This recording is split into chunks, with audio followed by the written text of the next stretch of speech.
We're back again with the Lumix S1 and the Meike 35mm f2.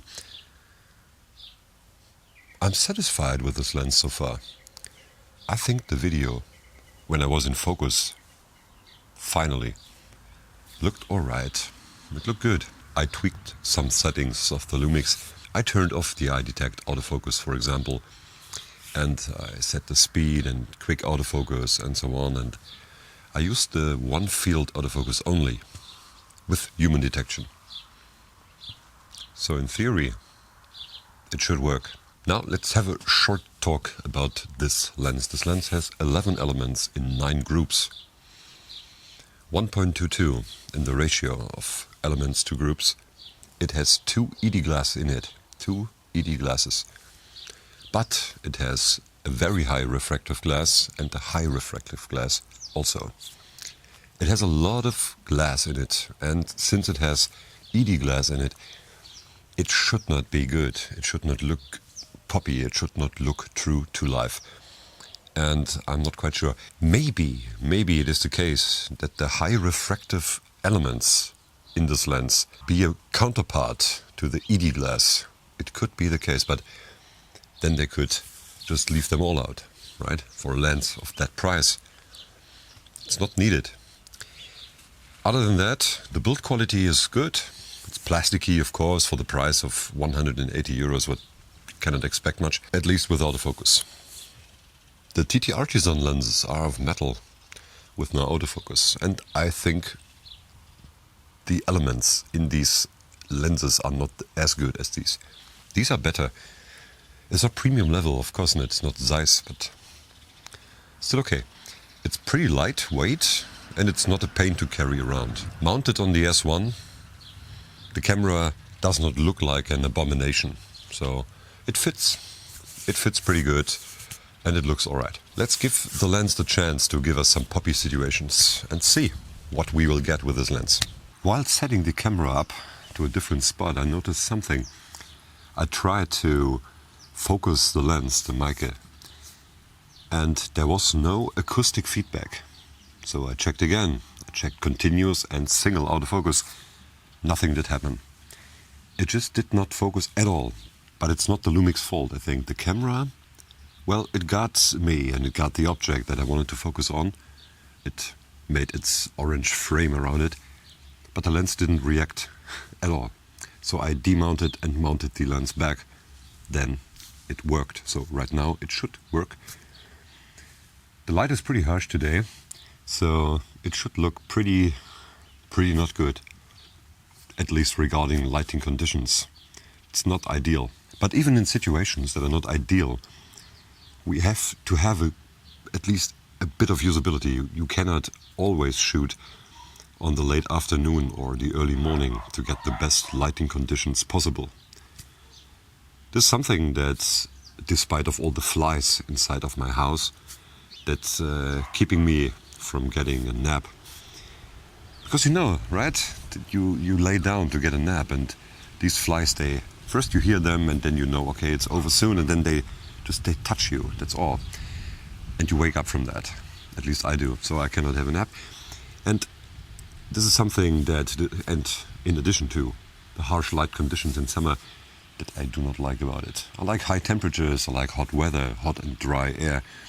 But flies and the harsh light conditions that's not my favorite part of the summer, to say the least. So this could be a potential poppy situation for the lens, for every lens and every camera situation. I try to test out the look with setting up the camera at the same spot to give you a perspective of how they compare. With this distance to the camera, it's about 4 meters. Should 35mm give us an almost medium format-like image if the lens renders good and the sensor of the S1 renders high tonality, which might be the case actually. So let's give it another poppy situation, a possible poppy situation. I will just lower the camera even more and will dodge down over there. I decided to trust the Lumix on this one. I did not do any preparation focus-wise, like setting an object up to focus on so that I'm sure the autofocus will have me.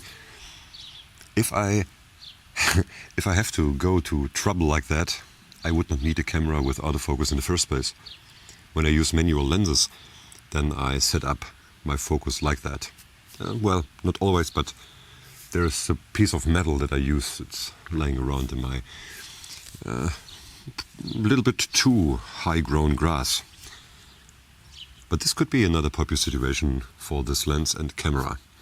Do we see something? Do we see? Is it a beautiful image even? I shot the video in V-Log because it's pretty harsh light, and I have to correct it in the aftermath.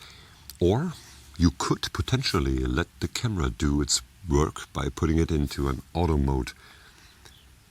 It sometimes looks pretty good. On the Fuji at least, I tried it out and it looked pretty good, but I do not like when the shutter speed changes all the time to adapt. Right.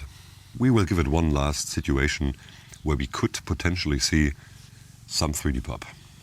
All right, what you can see there is the rest of my garden. At least it should be one. It's just lawn. So now we will see if the autofocus functions. Angus, my cat follows me around here somewhere, but it won't come to me when I'm in my yard. It only comes to me sitting on my lap or in my chair when I'm inside the house. So this is another situation with a pop potential. Separation is there, of course it is. It's an f.2 and there is a lot going on in the foreground and in the background. It can go a little bit. So now it should look even better than before, at least separation wise. You know, this is not 3D pop, of course, but is there separation and 3D pop with this lens? You see, for the price, it is fast, it is good, it is nice, it is practical, it is usable, and it is convenient. It's a convenient lens, it is sharp enough, the images look pretty good, so you can't go wrong with that. But if it is just for pure aesthetics, it's pretty difficult to get a modern lens with autofocus for that price to provide us with that. You will always have some sort of separation with the lens, and the longer the focal length is, the more easy it is to separate yourself from the background, right? 35mm, well, in an f2, it's like the Nikkor 40mm f2, almost equivalent. It is possible that it has 3D pop, at least a little bit, or at least the separation looks like it. I do not think it is real 3D pop. No, I don't. So what do you think? Do you think that this lens has 3D pop? Or, well, even if it does not have 3D pop, is it a kind of true-to-life image? Is it pleasant? Is it a good separation? Just do you like the look of the lens? Let me know in the comments below. In the next video we will have a look at the 50mm f1.8, also from Meike, for the L mount on the Lumix S1 with excellent autofocus. I guess. Maybe not. But with autofocus at least. So, thanks for watching. One love. See you in the next one.